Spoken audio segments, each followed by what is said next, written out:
आज की सारी ब्रेकिंग न्यूज अपडेट साझा किसानों में दोस्तों चलेगा। सबसे बड़े डिटेल आपको बताएंगे। आखिरकार चुनाव आयुक्त ने दिया है इस्तीफा, बताएंगे इसके पीछे क्या है बड़ा कारण दोस्तों। के साथ में बताएंगे कौन कौन उत्तर प्रदेश में आज प्रियंका गांधी और राहुल गांधी के साथ में प्रयागराज में डुबकी लगाने वाला है दोस्तों। महाकुंभ को लेकर है बड़ी अपडेट। इसी के साथ में भारतीय जनता पार्टी की सबसे वरिष्ठ नेत्रियों में से एक ने आखिरकार मोदी सरकार को जमकर खड़ी खोटी सुनाई है दोस्तों। जी के साथ में भारतीय जनता पार्टी के मुख्यमंत्री के गढ़ में कांग्रेस पार्टी ने गाड़ा है झंडा, बताएंगे कहां पर बड़ी जीत हासिल कर ली गई है दोस्तों। एक एक करके चलेंगे आज की सारी बड़ी खबरों की। लेकिन उससे पहले अगर आप भी मानते हैं कि देश में चुनाव आयोग को चुनने का अधिकार सरकार को नहीं बल्कि विपक्ष को होना चाहिए तो इस वीडियो को लाइक करके लाल बटन दबाकर चैनल को सब्सक्राइब करके बेल आइकन दबाकर कमेंट बॉक्स में जय जवान जय किसान अपनी राय जरूर लिखा बताएगा दोस्तों। वहीं पर मुख्य चुनाव आयुक्त को लेकर बड़ी अपडेट सामने आ रही है। राजीव कुमार को आखिरकार अपने पोस्ट से हटा दिया गया है। आपको बता दें कि मुख्य चुनाव आयुक्त के नाम की घोषणा अभी तक नहीं हो पाई है, लेकिन इस बीच बिहार, पश्चिम बंगाल, तमिलनाडु के चुनाव से पहले आखिरकार राजीव कुमार मुख्य चुनाव आयुक्त ने अपने पद से इस्तीफा दे दिया। उन्होंने सोमवार को आयोजित हो रही बैठक से पहले यह इस्तीफा दिया है, जिसमें केंद्रीय मंत्री अर्जुन राम मेघवाल, लोकसभा के विपक्ष के नेता राहुल गांधी और नरेंद्र मोदी मौजूद रहेंगे दोस्तों। तीनों बैठकर अगले चुनाव आयोग के बारे में डिसाइड करेंगे, चुनाव आयुक्त के बारे में डिसाइड करेंगे कौन अगला सीईसी होगा। हालांकि आप ये मानते हैं कि भारतीय जनता पार्टी के द्वारा जो कमेटी बनाई गई है उसमें 2 बीजेपी के नेता, 1 कांग्रेस पार्टी के नेता है, तो फैसला भारतीय जनता पार्टी के हिसाब से ही होगा। तो इसीलिए राहुल गांधी को इस कमेटी की बैठक से दूरी बनानी चाहिए, बॉयकॉट करना चाहिए और विरोध जताना चाहिए। तो अपनी राय जरूर लिखा बताएगा दोस्तों। लेकिन 18 तारीख से नया चुनाव आयुक्त देश के अंदर काम करने वाला है। आपको क्या लगता है दोस्तों, क्या किसी न्यूट्रल व्यक्ति को चुनाव आयुक्त बनाया जा सकता है या फिर भारतीय जनता पार्टी अपने लोगों को ही आगे करेगी जैसा अब तक करते चली आ रही है? जो भी आपको लगता है दोस्तों लिखकर जरूर बताएगा। साथ साथ राजधानी लखनऊ स्थित समाजवादी पार्टी के कार्यालय में अखिलेश यादव ने शनिवार को प्रेस वार्ता की और इस दौरान उनसे मीडिया वालों ने सवाल पूछा कि आपने चुनाव आयोग को लेकर कहा था कि चुनाव आयोग मर गया, आप लोग कफन लेकर भी गए थे। अगर चुनाव आयोग आपके इस बयान पर आपको नोटिस दे देता है तो आप क्या करेंगे? तो इसके बाद समाजवादी पार्टी के नेता ने कहा कि नोटिस आएगा तो फिर हम लोग कोर्ट में देखेंगे, कोर्ट में सारी बातें होगी। कुल मिलाकर दोस्तों चुनाव आयोग अगर नोटिस देने की भी तैयारी कर रहा है तो फिर समाजवादी पार्टी की ओर से साफ संकेत दे दिया गया है कि मामला कोर्ट तक चलेगा तो कोर्ट तक जाएंगे। साथ साथ दोस्तों भारतीय जनता पार्टी सरकार ने महाकुंभ को लेकर 144 साल का भ्रम फैलाया और इससे बड़ा मिसमैनेजमेंट नहीं हुआ था कभी। अखिलेश यादव के द्वारा कुंभ के आयोजन को लेकर बीजेपी से सवाल पूछे गए हैं दोस्तों। वहीं पर आज प्रयागराज कुंभ में राहुल गांधी और प्रियंका गांधी दोनों पहुंचेंगे। कांग्रेस पार्टी के प्रदेश अध्यक्ष अजय राय से जब यह सवाल पूछा गया कि किस तरीके का कार्यक्रम है तो उन्होंने बताया कि मैंने पहले कहा है कि राहुल गांधी जी प्रयागराज से है, प्रयागराज उनकी मातृभूमि है और परिवार वहीं से जुड़ा हुआ है, वहीं से बिलोंग करता है। आनंद भवन, स्वराज भवन गांधी परिवार के लिए नया नहीं है, वहां से पूरे नेहरू परिवार का कोई ना कोई व्यक्ति चुनाव भी लड़ा और जीत कर भी आया है दोस्तों। हमारे सबके लिए नया नहीं है, यहाँ जो नए नए लोग आए हैं उनको अभी नया शौक लगा है, उनके लिए ये नया है। हमारे लिए ये पवित्र स्थान है, हमारे लिए ये देवभूमि है, निश्चित तौर से जुड़े हैं हमारे लोग, हम भी जाएंगे, पूरा नेतृत्व जाएगा। रिपोर्ट के अनुसार रायबरेली के सांसद और लोकसभा के विपक्ष के नेता राहुल गांधी और वायनाड की सांसद प्रियंका गांधी को त्रिवेणी संगम में आज स्नान करते हुए देखा जा सकता है दोस्तों। सेक्टर 15 में कांग्रेस पार्टी सेवा दल के जो शिविर लगाए गए हैं उसमें भी जाकर सारे नेताओं से मुलाकात हो सकती है दोस्तों। राहुल गांधी, प्रियंका गांधी के साथ करीब 1000 कांग्रेस पार्टी के नेता और कार्यकर्ता संगम में डुबकी लगाते नजर आएंगे। महाकुंभ की व्यवस्था को लेकर भी बीजेपी सरकार से सवाल पूछे जा सकते हैं। अगर आप भी मानते हैं दोस्तों कि दोनों नेताओं के महाकुंभ आने के साथ ही राहुल गांधी के साथ अखिलेश यादव को भी मौजूद रहना चाहिए ताकि एक बड़ा मैसेज पूरे उत्तर प्रदेश के कार्यकर्ताओं को जाए, तो अपनी राय जो लेकर के साथ साथ आखिरकार कोई तो बीजेपी का नेता हिम्मत जुटाकर बोल रहा है दोस्तों। उमा भारती ने आखिरकार बीजेपी सरकार की पोल खोली है। अमेरिका से लोगों को भर भरकर, भारत के लोगों को भर भरकर पंजाब और दिल्ली में लाकर छोड़ा गया, तो उमा भारती ने कहा कि भारतीयों को जिस तरीके से हथकड़ी और बेड़ियां पहनाकर जकड़कर वापस लाया जा रहा है, यह बेहद शर्मनाक और मानवता के लिए कलंक है। आपको बता दें कि बीजेपी के नेता के मुंह से एक चू नहीं निकल रही थी दोस्तों, एक शब्द नहीं निकल रहा था, लेकिन उमा भारती ने हिम्मत जुटाई है और कहीं ना कहीं इसे भारत का अपमान बताया है। अगर आप भी मानते हैं कि मोदी बीजेपी सरकार के लिए सबसे बड़ा कलंक है दोस्तों कि अमेरिका का सैनिक विमान भारत में आता है, भारतीय लोगों को लेकर आता है, उनके हाथ में हथकड़ियां जकड़ रखी है और पैर में जंजीरें बांध रखी है, यानी एक जानवर की तरह बिहेव किया जा रहा है। अगर आप भी मानते हैं दोस्तों कि मोदी की कमजोरी के कारण ऐसा हो रहा है, वरना डोनाल्ड ट्रंप के सामने अगर दूसरा कोई देश का प्रधानमंत्री होता, भारत का ही कोई दूसरा प्रधानमंत्री होता, या फिर दोस्तों आप लोग इमेजिन करिए इंदिरा गांधी जी होती और उनके टाइम में अगर इस तरीके का अपमान किया गया होता तो अमेरिका के साथ कैसा बर्ताव होता। आप लोगों को जो भी लगता है दोस्तों अपनी राय जरूर लिखा बताएगा। इसी के साथ में भारतीय जनता पार्टी ने छत्तीसगढ़ के चुनाव के बाद एक ऐसे व्यक्ति को मुख्यमंत्री बना दिया जिन्हें लेकर पहले से ही लोगों के मन में सवाल था कि आखिर ये है कौन जिसे नरेंद्र मोदी और अमित शाह ने पर्ची पर लिखकर मुख्यमंत्री बना दिया। विष्णुदेव साय जैसे ही मुख्यमंत्री बने, सबको पता चल गया कि भारतीय जनता पार्टी के अंदर गुटबाजी और ज्यादा बढ़ जाएगी दोस्तों, और यही होता नजर आ रहा है। ओबीसी समाज से आने वाले रमन सिंह के खिलाफ सीएम विष्णुदेव साय को मुख्यमंत्री बनाने के बाद अब सीएम विष्णुदेव साय अपनी ही सीट पर चुनाव हार गए हैं दोस्तों। उनके खुद के विधानसभा कुनकुरी से कांग्रेस पार्टी ने विनयशील गुप्ता को मैदान में उतारा था, जो नगर पंचायत अध्यक्ष का चुनाव जीत गए हैं और बीजेपी के नेता को 81 वोटों से शिकस्त दी है। सरकारी तंत्र और सीएम के दखल के बावजूद विनयशील ने भारतीय जनता पार्टी के प्रत्याशी को बड़े अंतर से चुनाव हरा दिया है दोस्तों। यही इस बात के संकेत देता है कि छत्तीसगढ़ के अंदर भारतीय जनता पार्टी जिसको मुख्यमंत्री बना रही है, जिसके चेहरे पर चुनाव लड़ रही है, वो खुद की सीट नहीं बचा पा रहे हैं, तो फिर इनकी लोकप्रियता किस लेवल की होगी तो आप लोग समझ सकते हैं। साथ साथ दोस्तों बनारस वाले मिश्रा जी जो सोशल मीडिया पर योगी सरकार सरकार की विफलताओं पर सरकार से सवाल पूछते हैं उनको जेल के सलाखों के पीछे भेज दिया गया है। समाजवादी पार्टी के समर्थकों ने तस्वीरें भी शेयर की है दोस्तों। वाराणसी में पुलिस वाले उठाकर ले जा रहे हैं। बनारस वाले मिश्रा जी को जेल में बंद कर दिया गया। ये तो एकदम अन्याय हो रहा है। बनारस वाले मिश्रा जी को तत्काल रिहा किया जाना चाहिए, ये मांग की है समाजवादी पार्टी के समर्थकों ने। अगर आप भी मानते हैं दोस्तों कि मोदी और योगी सरकार से उचित सवाल पूछना और बिना गाली गलौज के सवाल पूछने वाले को भी अगर ऐसे बंद किया जाएगा तो कहीं ना कहीं देश में इमरजेंसी लागू है। ये साफ तौर पर कहा जा सकता है। लोगों को बोलने का अधिकार है, बिना गाली गलौज के कोई भी व्यक्ति किसी को भी क्रिटिसाइज कर सकता है। आपकी जो भी राय हो दोस्तों लिखकर जुटाएगा। साथ साथ विधानसभा चुनाव में जीत के बाद क्या आम आदमी पार्टी को खत्म करने में जुट गई है भारतीय जनता पार्टी? बीजेपी ने पहले आम आदमी पार्टी को दिल्ली में चुनाव हराया, इसके बाद अब एमसीडी से भी आम आदमी पार्टी की सरकार को टाटा अलविदा बाय बाय कहने की कोशिश कर रही है भारतीय जनता पार्टी। यही बड़ा कारण है दोस्तों। विधानसभा चुनाव में जीत के बाद बीजेपी अब म्युनिसिपल कॉर्पोरेशन यानी एमसीडी के इलेक्शन में बीजेपी अपनी सरकार बनाने की कोशिश कर रही है। आम आदमी पार्टी के 3 पार्षदों को भारतीय जनता पार्टी ने अपनी पार्टी खुद की पार्टी में शामिल करवा लिया है दोस्तों। बीजेपी में शामिल होने वाले एंड्रयूजगंज से पार्षद अनीता बसोया और आरके पुरम के पार्षद धर्मवीर और चपराड़ा के पार्षद निखिल शामिल है। भारतीय जनता पार्टी के प्रदेश अध्यक्ष वीरेंद्र सचदेवा ने पार्टी में शामिल करवाया है। इसके अलावा आम आदमी पार्टी के 4 नेताओं ने बीजेपी ज्वाइन की है दोस्तों। संदीप बसोया अपने समर्थकों के साथ आम आदमी पार्टी में शामिल हो गए। वे नई दिल्ली के जिला अध्यक्ष भी रह चुके हैं। आम आदमी पार्टी के नई दिल्ली नगर निगम के कुल 250 पार्षदों में से आम आदमी पार्टी के 121 पार्षद थे, लेकिन अब 3 और घट गए क्योंकि 3 पार्षद आम आदमी पार्टी के विधानसभा चुनाव जीतकर आ गए हैं दोस्तों। वहीं पर भारतीय जनता पार्टी का आंकड़ा पहले 120 हुआ करता था, फिर 8 लोग 8 पार्षद चुनाव जीतकर आ गए तो फिर आंकड़ा 112 हो गया और अब आम आदमी पार्टी के 3 पार्षद तोड़कर भारतीय जनता पार्टी का आंकड़ा 115 पहुंच गया है। आम आदमी पार्टी का भी 118 से 115 हो चुका है। बराबर सीटें दोनों के पास है, बराबर नंबर है। इस बीच कांग्रेस पार्टी कर सकती है खेला। कांग्रेस के पास 9 पार्षद है दोस्तों। तो कांग्रेस पार्टी और आम आदमी पार्टी अगर साथ में आएंगे तभी जाकर उनका मेयर बनेगा। अगर आप भी मानते हैं कि कांग्रेस पार्टी को डिप्टी मेयर का पोस्ट मिलना चाहिए और आम आदमी पार्टी तभी बच पाएगी जब कांग्रेस पार्टी के साथ में रहकर काम करेगी, वरना अकेले अकेले बीजेपी से लड़ने के लिए जाएंगे तो फिर इसी तरीके से हार का सामना करना पड़ेगा दोस्तों। 3 पहले ही पार्षद निकल लिए है और हो सकता है कि और भी आम आदमी पार्टी के पार्षद छोड़कर चले जाए क्योंकि भारतीय जनता पार्टी आम आदमी पार्टी को खत्म करने पर तुल जाएगी दोस्तों। साथ हिमाचल प्रदेश के अंदर बजट का सत्र 10 मार्च से शुरू हो रहा है। 17 मार्च को मुख्यमंत्री सुखविंदर सिंह सुक्खू हिमाचल प्रदेश का बजट पेश करेंगे। संसदीय कार्य मंत्री हर्षवर्धन चौहान ने बताया है कि बजट सत्र कुल 15 बैठकों में प्रस्तावित होगी। उन्होंने कहा है कि बजट सत्र का समापन 28 मार्च को होगा। मंत्रिमंडल की बैठक में बजट सत्र शुरू होने की अनुशंसा राज्यपाल से की गई है दोस्तों। राज्यपाल की मंजूरी के बाद सरकार बजट सत्र का नोटिफिकेशन जारी करेगी। 10 मार्च को राज्यपाल शिव प्रताप शुक्ल का अभिभाषण भी होने वाला है। देखते हैं क्या भारतीय जनता पार्टी के लोग यहाँ मौजूद रहेंगे या फिर बॉयकॉट करने की कोशिश करेंगे। साथ साथ दोस्तों आम आदमी पार्टी ने आरोप लगाया है कि न्यू इंडिया कोऑपरेटिव बैंक बंद होने के पीछे भारतीय जनता पार्टी के नेताओं का हाथ है। यह आरोप लगाया है आम आदमी पार्टी के महाराष्ट्र के उपाध्यक्ष ने। धनंजय शिंदे ने कहा है कि आरबीआई ने न्यू इंडिया कोऑपरेटिव बैंक को प्रतिबंधित कर दिया है। इस बैंक में 1,30,000 जमा करता लोगों के पैसे हैं। धनंजय शिंदे ने कहा है कि महाराष्ट्र में जितने भी कोऑपरेटिव बैंक या फिर पथ पेटी है, इसमें ज्यादातर राजनीतिक पार्टी और राजनेताओं की दखल है। इनकी शुरुआत तब से हुई थी जब निजी बैंक ज्यादा नहीं थे और आम लोगों ने यहीं पर अपने खाते खुलवाए, लेकिन आज ये बैंक करप्शन का एक अड्डा बन चुके हैं और इसलिए यह सारे बैंक एनपीए में जा रहे हैं। आपको क्या लगता है दोस्तों? अपनी राय जरूर लिखता है क्योंकि बैंकों के एनपीए हो जाना इस बात के संकेत देता है कि भारतीय जनता पार्टी सही से बैंकों को मैनेज नहीं कर पा रही है। और वैसे भी अब क्योंकि अमित शाह तो कोऑपरेटिव के मिनिस्टर हैं तो उनको जवाब देना चाहिए कि उनके नेतृत्व में ये कोऑपरेटिव का इतना बुरा हाल क्यों है, क्यों लोगों के पैसे डूबने की कगार पर है दोस्तों। हालांकि भारतीय जनता पार्टी के लोग कह रहे हैं कि ज्यादा कुछ नहीं होगा, लोगों को चिंता करने की जरूरत नहीं है। आरबीआई के लोग भी कह रहे हैं कि एक्शन लिया जाएगा, लेकिन सवाल घूम फिर कर यही है कि भारतीय जनता पार्टी की सरकार में बैंकों का दिवालिया क्यों निकल रहा है और क्यों बैंकों को आरबीआई को कंट्रोल करना पड़ जा रहा है, क्योंकि इस तरीके का मिसमैनेजमेंट है बैंक में जो बीजेपी के नेता खासकर अमित शाह ध्यान नहीं देते हैं। साथ साथ दोस्तों महाराष्ट्र में उद्धव ठाकरे की शिवसेना यूबीटी में फूट पड़ सकती है। यह बयान महाराष्ट्र सरकार के सूचना प्रौद्योगिकी और संस्कृति और मंत्री आशीष शेलार ने दावा किया है कि उद्धव ठाकरे की पार्टी के कई लोग उनके संपर्क में। उन्होंने कहा है कि एकनाथ शिंदे की सेना द्वारा ऑपरेशन टाइगर चलाने का दावा सही है। उन्होंने कहा है कि इसमें कुछ भी गलत नहीं है। उद्धव ठाकरे के कई नेता शिंदे के समर्थन में है और उनके संपर्क में है। वहीं आदित्य ठाकरे को लेकर आशीष शेलार ने कहा है कि वे मुंबई के नेता नहीं बन सकते, मुंबई उनके हाथ में अब नहीं रही है। कुल मिलाकर दोस्तों उद्धव ठाकरे की पार्टी तोड़ने में काफी मजा आ रहा है और बयान दे देकर उद्धव ठाकरे को और डराने की कोशिश कर रहे हैं और उद्धव ठाकरे की पार्टी के लोग कांग्रेस पार्टी के खिलाफ बयान देकर विपक्ष को पहले ही कमजोर कर रहे हैं। दोस्तों ऐसा लग रहा है कि विपक्ष के जितने भी लोग कांग्रेस पार्टी को कमजोर करने के लिए अपनी धुन में नाच रहे हैं, उन सबके साथ कुछ ना कुछ गलत हो रहा है और ऑपरेशन टाइगर चल रहा है। तो जरूर उद्धव ठाकरे की पार्टी तोड़ने का पूरा प्लान बनाया गया होगा। दोस्तों अगर आप भी मानते हैं कि उद्धव ठाकरे को कांग्रेस के साथ खड़ा रहना चाहिए तभी उनकी पार्टी भी बचेगी, वरना उनकी पार्टी को भी लगेगा कि शिवसेना यूबीटी उद्धव ठाकरे के कंट्रोल में ज्यादा दिन नहीं रह सकती और विधायक सारे भाग जाएंगे और सत्ता में आने की उम्मीद भी खत्म हो जाएगी अगर कांग्रेस पार्टी से दूर रहेंगे तो। जो भी आपको लगता है दोस्तों लिखकर जो बताएगा। इसी के साथ में पूर्व मुख्यमंत्री दिल्ली के अरविंद केजरीवाल की मुश्किलें बढ़ गई है। फ्लैग स्टाफ बंगला नवीनीकरण के मामले को लेकर जांच के आदेश जारी कर दिए गए हैं। दोस्तों केंद्रीय मंत्रालय के अंतर्गत आने वाले सीवीसी ने जांच पड़ताल करने का आदेश जारी कर दिया है। आम आदमी पार्टी के राष्ट्रीय संयोजक और दिल्ली के पूर्व मुख्यमंत्री के लिए मुश्किलें बढ़ी है। दोस्तों 6 फ्लैट स्टाफ बंगले के रिनोवेशन से जुड़ा हुआ ये पूरा मामला है। सीवीसी के द्वारा आदेश दिया गया है। इसमें सीपी PWD को जांच करने के लिए कहा गया है। आलीशान महल, शीश महल जिसे बीजेपी के लोग कहते हैं, उसके निर्माण में कई 100 करोड़ रुपए खर्च किए गए हैं, ऐसा दावा है। 40,000 वर्ग गज में रिनोवेशन किया गया है। हालांकि दोस्तों जब जांच की रिपोर्ट आएगी तभी पता चलेगा कि आखिर हवाबाजी वाले आरोप है या इसमें कुछ सच्चाई है। जो भी आपको लगता है अपनी राय जो लिखता है। साथ साथ अमेरिका में अवैध तरीके से रह रहे भारतीयों के लिए एक और विमान भारत आ रहा है। इस बार अमेरिकी आर्मी के विमान में 119 भारतीयों को अमेरिका से भारत लाया जा रहा है। पंजाब के मुख्यमंत्री भगवंत मान ने पंजाब में प्लेन के उतरने पर कहा कि बहुत लंबे समय से वो कह रहे हैं कि केंद्र सरकार पंजाब को बदनाम करने की कोई कोर कसर नहीं छोड़ रहा है। भगवंत मान ने कहा है कि बहुत लंबे समय से वो कह रहे हैं ऐसा हो रहा है। पंजाब के मुख्यमंत्री ने कहा है कि केंद्र सरकार कभी पंजाब का फंड रोक देती है तो अब अमेरिका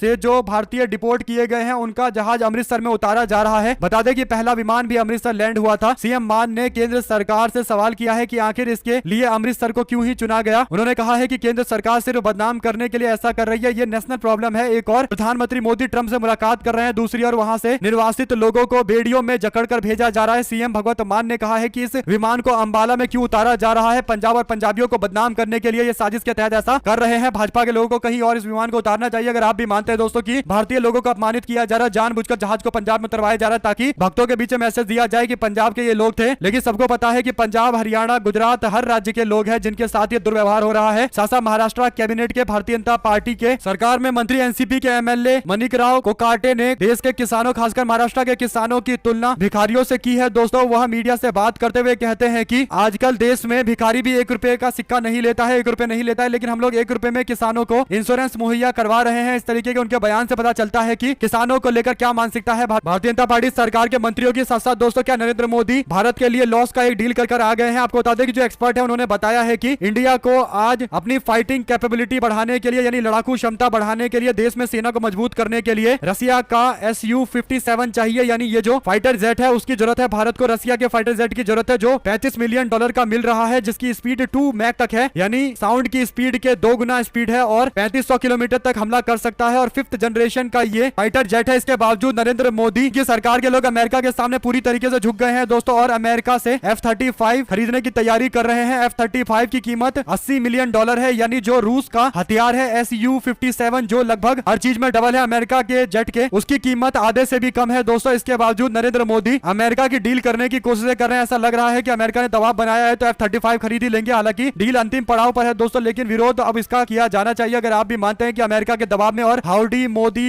नमस्ते ट्रंप नाम के कार्यक्रम करवाने के लिए जानबूझकर इस तरीके के महंगे हथियार खरीदे जा रहे हैं, अगर आप भी मानते हैं दोस्तों कि भारत की सुरक्षा से समझौता नहीं होना चाहिए तो अपनी राय जरूर लिखकर बताएगा। और अमेरिका के दबाव में अगर नरेंद्र मोदी आएंगे तो फिर इसका पुरजोर विरोध किया जाना चाहिए। साथ साथ उत्तर प्रदेश के अंदर एक बार फिर मंत्रिमंडल विस्तार की सुगबुगाहट तेज हो गई है दोस्तों। योगी सरकार का दूसरा मंत्रिमंडल विस्तार आगामी यूपी विधानसभा चुनाव 2027 के हिसाब से किया जाएगा। पूर्व पहले 2024 के लोकसभा चुनाव के मद्देनजर मंत्रिमंडल का विस्तार किया गया था। तब सुहेल देव भारतीय समाज पार्टी के अध्यक्ष ओम प्रकाश राजभर को यूपी सरकार का मंत्री बनाया गया था। सियासी गलियारे में चर्चा है कि 2027 में होने वाले विधानसभा चुनाव से पहले आखिरकार मंत्रिमंडल में विस्तार किया जाएगा और उन लोगों को मौका दिया जा सकता है जो जातीय समीकरण के तौर पर बीजेपी को फायदा पहुंचाएंगे। अयोध्या के मिल्कीपुर से विधानसभा का चुनाव जीतने वाले चंद्रभानु पासवान को भी मंत्री बनाया जा सकता है। वहीं पर बीजेपी के प्रदेश अध्यक्ष भूपेंद्र चौधरी को भी मंत्रिमंडल का हिस्सा बनाया जा सकता है। आपको क्या लगता है दोस्तों, क्या भारतीय जनता पार्टी उत्तर प्रदेश में जातीय समीकरण साधने मात्र के लिए मंत्रिमंडल का विस्तार करती है? उसको प्रशासन की क्षमता अच्छी करने के लिए और अच्छे मंत्री को आगे बढ़ाने से कोई मतलब नहीं है। साथ साथ पूर्व chief justice of India DY Chandrachud के बेटे अभिनव चंद्रचूड़ यूट्यूबर रणवीर अलाहाबादिया का केस लड़ेंगे सुप्रीम कोर्ट में। यह मामला पहुंचा हुआ है। पूर्व chief justice of India DY Chandrachud के बेटे अभिनव चंद्रचूड़ इस बार मैदान में उतरे हैं दोस्तों, वो भी वकालत कर रहे हैं। तो देखते हैं क्या रणवीर अलाहाबादिया को बचा पाएंगे या फिर रणवीर अलाहाबादिया को कोई ना कोई सजा मिलेगी। लेकिन चंद्रचूड़ का बेटा भी अब धीरे धीरे करके सुप्रीम कोर्ट में सक्रिय होता चला जा रहा है दोस्तों। आप लोग अपनी राय जरूर लिखता है। साथ साथ मुंबई पुलिस की आर्थिक अपराध शाखा EOW ने न्यू इंडिया कोऑपरेटिव बैंक में कथित अनियमितता के मामले में जांच के बाद मुख्य आरोपी हितेश मेहता को गिरफ्तार कर लिया है दोस्तों। EOW में हितेश मेहता को समन भेजा गया था। इसके बाद हितेश EOW के ऑफिस पहुंचे थे। इस दौरान टीम ने उनसे पूछताछ की है। क्या आपको लगता है कि कोई कार्रवाई होगी या फिर मामले को फिर से दबाने की कोशिश की जाएगी? साथ साथ कांग्रेस पार्टी के प्रेस रूम में पहुंचे कन्हैया कुमार बोले, कहा आज देश में हर घंटे करीब 2 छात्र और 24 घंटे में करीब 28 छात्र आत्महत्या कर रहे हैं। जैसे किसानों की आत्महत्या के पीछे सिस्टम जिम्मेदार है, वैसे ही छात्र आत्महत्या के पीछे भी सिस्टम जिम्मेदार है। ये सिस्टम छात्रों को प्रेशर कुकर बना रहा है और सपने बेचे जा रहे हैं। सीट कितनी है, पारदर्शिता के रूप से परीक्षा कैसे होगी, रोजगार के अवसर कितने बनेंगे, इस पर चर्चा नहीं होती। देश में रोजगार दिलाने के नाम पर सिर्फ कोचिंग संस्थान बन रहे हैं जो माता पिता की मोटी फीस वसूलते हैं। कुल मिलाकर दोस्तों लोगों से जुड़े हुए, खासकर छात्र छात्राओं और उनके परिवार से जुड़े हुए एक बहुत सेंसिटिव मुद्दा उठाया है कन्हैया कुमार ने। अगर आप भी मानते हैं किसी तरीके के इसलिए मुद्दे उठाने बहुत जरूरी है, तो अपनी राय जरूर लेकर बताएगा। साथ साथ दोस्तों दिल्ली के अंदर एंटी करप्शन ब्यूरो आम आदमी पार्टी के नेताओं के घर पर कानूनी कार्रवाई करने की तैयारी में है। पूर्व सीएम अरविंद केजरीवाल, मुकेश अहलावत और संजय सिंह इसमें शामिल हुए हैं। सूत्रों के अनुसार एसीबी की तरफ से भेजे गए नोटिस का जवाब न मिलने पर कदम उठाया जा रहा है। अगर आम आदमी पार्टी की ओर से कोई जवाब नहीं आया तो फिर एसीबी दिल्ली पुलिस को लेटर लिखकर इन नेताओं के खिलाफ कानूनी कार्रवाई की सिफारिश करेगी। इससे पहले 7 फरवरी को एसीबी की टीम अरविंद केजरीवाल, सांसद संजय सिंह और मुकेश अहलावत के घर जांच करने के लिए पहुंची है। दोस्तों करीब 1.5 घंटे तक केजरीवाल के घर पर जांच की गई है। लीगल नोटिस दिया गया है, जवाब अब तक नहीं आया है। दोस्तों क्या आपको लगता है कि कोई बड़ी कार्रवाई होने वाली आने वाले दिनों में? आम आदमी पार्टी के विधायक अमनतुल्ला खान के खिलाफ दिल्ली पुलिस ने सरकारी काम में बाधा डालने पर केस दर्ज किया। उसके बाद खान पर आरोप लगा है कि हत्या के आरोपी को पुलिस हिरासत से छुड़ाने के लिए उनके समर्थक उनके साथ पुलिस वालों को रोकने के लिए पहुंचे थे। दिल्ली पुलिस की एक टीम ने अमनतुल्ला खान के घर पहुंचकर जांच करनी शुरू कर दी है। दोस्तों इसी साथ में न्यू इनकम टैक्स बिल 31 सदस्यीय कमेटी का गठन किया गया है। भारतीय जनता पार्टी की सांसद बैजयंत पांडा को अध्यक्ष बनाया गया है। महुआ मोइत्रा और प्रिया सुले को भी जिम्मेदारी दी गई है। सारे के सारे लोग बैठेंगे और इनकम टैक्स कानून में क्या क्या बदलाव होने चाहिए इस पर कमेटी अपना राय देकर देखते हैं इसमें क्या क्या राय दिए जाते हैं। निशिकांत दुबे, जगदीश शेट्टार, पीपी चौधरी, सुधीर गुप्ता, नवीन जिंदल, अनिल बलूनी और दीपेंद्र हुड्डा के साथ साथ महुआ मोइत्रा, सुप्रिया सुले का भी नाम है। दोस्तों इसी के साथ में केंद्र और किसानों की मीटिंग बेनतीजा रही। अब 22 फरवरी को चंडीगढ़ में छठी वार्ता होगी। कृषि मंत्री शिवराज सिंह चौहान बीच में शामिल होंगे। संयुक्त किसान मोर्चा और केएमएम के 28 किसान नेताओं की केंद्रीय मंत्री प्रहलाद जोशी के साथ में शुक्रवार को चंडीगढ़ में एमएसपी के लेकर 11 मुद्दों पर बैठक हुई है। दोस्तों शाम 5:11 बजे से लेकर 8:30 तक लगभग 3 घंटे के आसपास ये बैठक चली है। किसानों ने चेताया है कि एमएसपी गारंटी की मांग को हल्के में ना ले सरकार। 22 तारीख को फिर से बैठक होगी। क्या इस बैठक में कुछ भी सॉल्यूशन निकलेगा? क्योंकि भारतीय जनता पार्टी अपने कृषि मंत्री को ही नहीं भेज रही है, तो फिर सॉल्यूशन कैसे निकलेगा? हालांकि बीजेपी का दावा है कि अगली बैठक में जरूर मौजूद रहेंगे। वहीं पर आने वाले रामनवमी के प्रोग्राम को बंगाल में पूरे जोर शोर से मनाने की तैयारी आरएसएस के लोग कर रहे हैं। दोस्तों एक तरीके से पॉलिटिकल मोबिलाइजेशन के तौर पर ऐसा किया जाएगा। आपको बता दें कि बंगाल में अगले साल चुनाव होने वाले और जिस तरीके के बांग्लादेश में हालात है, शायद उसका फायदा उठाकर एक नए कार्यक्रम को लॉन्च करने की कोशिश की जा रही है। दोस्तों बड़े स्तर पर कार्यक्रम लॉन्च करने की तैयारी चल रही है। आपको बता दें कि बंगाल में आरएसएस के प्रमुख मोहन भागवत का दौरा होने वाला था। आरएसएस की बैठक होने वाली थी, लेकिन उस पर रोक लगा दी गई कि आरएसएस वाले जोर जोर से माइक बजाएंगे जिससे लोग डिस्टर्ब होंगे, खासकर छात्र छात्राएं डिस्टर्ब होंगी जिनके 10th के एग्जाम है। हालांकि बाद में कोर्ट गए, कोर्ट का दरवाजा खटखटाया तो कोर्ट ने आरएसएस के प्रमुख मोहन भागवत के कार्यक्रम को इजाजत दे दी और अब आरएसएस के प्रमुख के कार्यक्रम को लेकर कुछ जानकारी मीडिया में दी जा रही है। दोस्तों बताया जा रहा है कि आरएसएस के लोग रामनवमी के मौके पर एक भव्य कार्यक्रम का आयोजन करने वाले हैं। कई बार बंगाल में रामनवमी के मौके पर हिंसा की खबरें सामने आती रहती है। दोस्तों क्या ये अगले साल बंगाल में होने वाले चुनाव से पहले की तैयारी को लेकर आरएसएस का कार्यक्रम है? जो भी आपको लगता है लिख कर जो बताएगा। साथ साथ समाजवादी पार्टी के नेता मनीष जगन अग्रवाल की गिरफ्तारी को लेकर उत्तर प्रदेश की सियासत गर्म हो गई है। दोस्तों सपा के नेताओं की ओर से इसे लेकर साफ शब्दों में कहा गया है कि समाजवादी पार्टी की ओर से बीजेपी आईटी सेल के खिलाफ कई सारी शिकायतें पुलिस में दी गई है, लेकिन पुलिस वालों ने तब तक कोई कार्रवाई नहीं की। पुलिस की ओर से केवल समाजवादी पार्टी के नेता पर जो कार्रवाई की गई है, मनीष अग्रवाल पर की गई कार्रवाई निंदनीय है। दरअसल दोस्तों समाजवादी पार्टी के लोगों ने कई सारी शिकायतें राजू दास को लेकर भी की थी, लेकिन राजू दास को अभी तक गिरफ्तार करना तो दूर की बात, आराम से पुलिस की सिक्योरिटी में राजू दास अयोध्या में घूम रहे हैं और कोई कार्रवाई नहीं की गई है। जिन्होंने पूर्व मुख्यमंत्री मुलायम सिंह यादव को लेकर अभद्र भाषा का इस्तेमाल किया था। साथ साथ दिल्ली विधानसभा चुनाव में 8 फरवरी को